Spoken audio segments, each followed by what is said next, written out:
Chapter 19. Setting a Trap. Nancy told Hannah Gruen her plan. She believed that Felix Raybolt was hiding somewhere near the ruined estate, perhaps in the dense woods which adjoined the property, and she proposed to watch the place for a return visit. "It's said that a criminal always returns to the scene of his crime," she declared. "And he has a special reason besides, to get something out of the secret hiding place. Up till now, I understand, police guards have been stationed on the grounds day and night. The special investigators from out of town expected to finish their examination of the ruins today, and the guards would no longer be necessary." "What do you plan to do?" Mrs. Gruen asked. "Bess and George and I will watch for him tonight.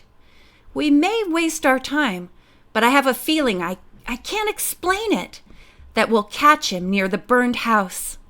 "It sounds risky, Nancy. How about taking a man with you?"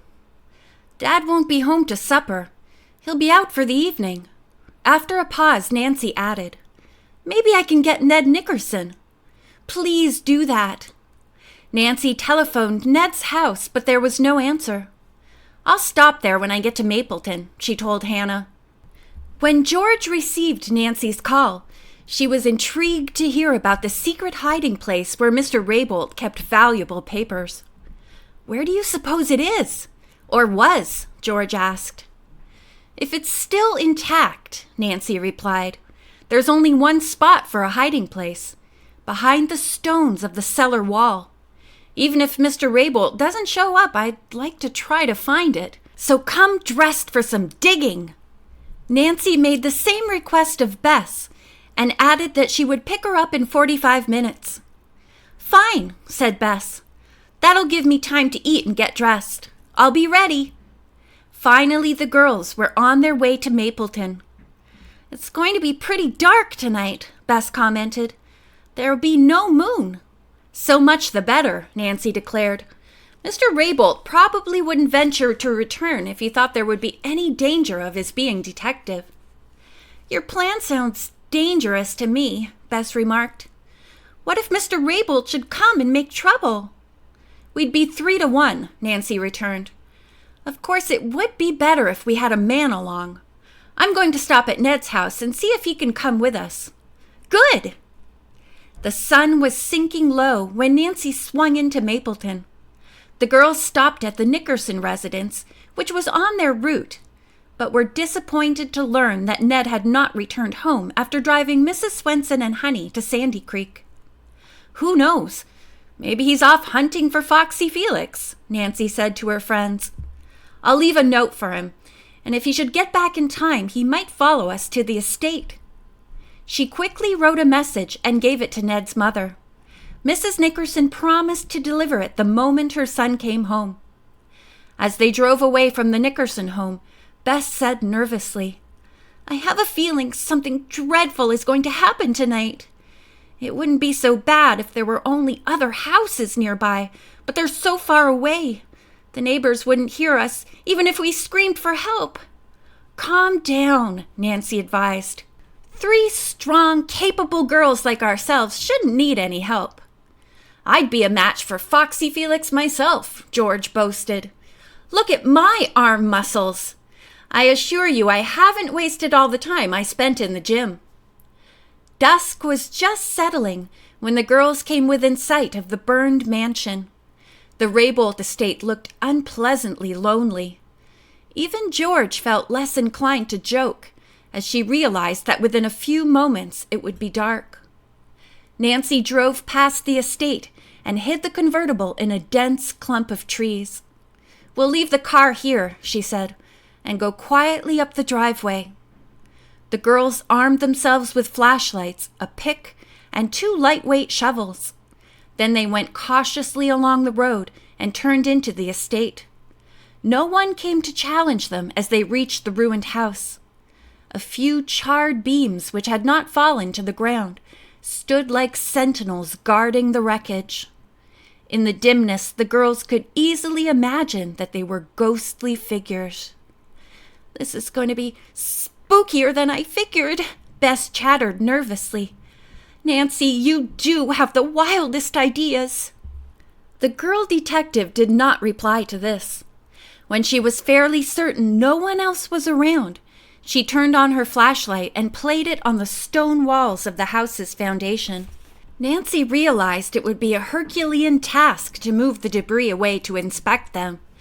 Nevertheless, she set the light on a pile of rubble and began to shovel away a heap of plaster. "What do you expect to find?" George asked, turning on her flashlight and setting it down. "And tell me how I can help." "A safe," Nancy answered. "And how about you girls taking turns with the pick and shovel? The other one act as a lookout." Bess posted herself as guard while the others worked. Nancy and George uncovered several feet of wall, but found no loose stones or anything indicating a section to open. The stones were tightly cemented. Suddenly, Bess whispered hoarsely, "Put out the lights! I hear someone coming!"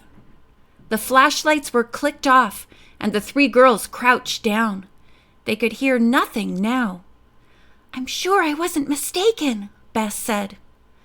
"I believe we had better quit this work and hide," said Nancy. "If Mr. Raybolt is coming, he'll probably be here soon." "Maybe he's the person I heard," Bess whispered.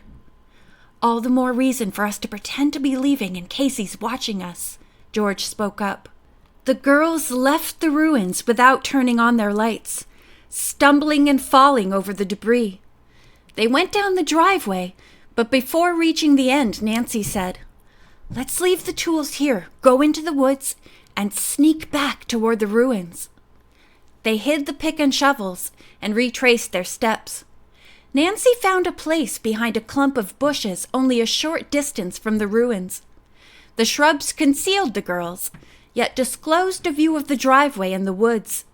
Nancy and her friends settled themselves as comfortably as possible, but from the first, insects made it plain that they resented the intrusion. A half-hour passed, then an hour.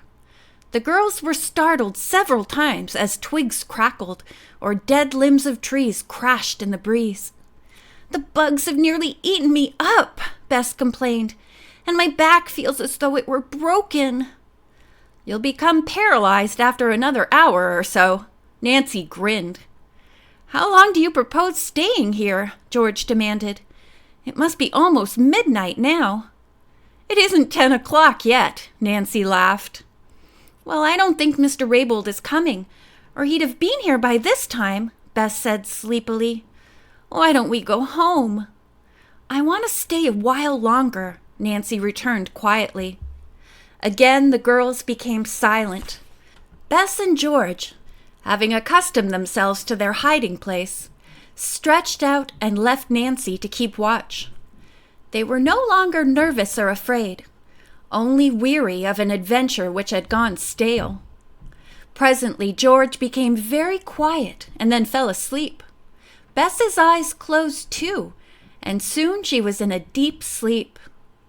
How long the cousins slept they had no idea, but suddenly they were awakened by a scream and the sound of running feet on the driveway. "Nancy!" cried George, jumping up. "What has happened?" There was no answer.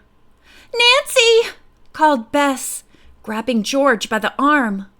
Still there was no answer, and the two girls realized that their friend was no longer with them. Where was she? Who had screamed? Who was coming up the road in such haste? End of chapter 19.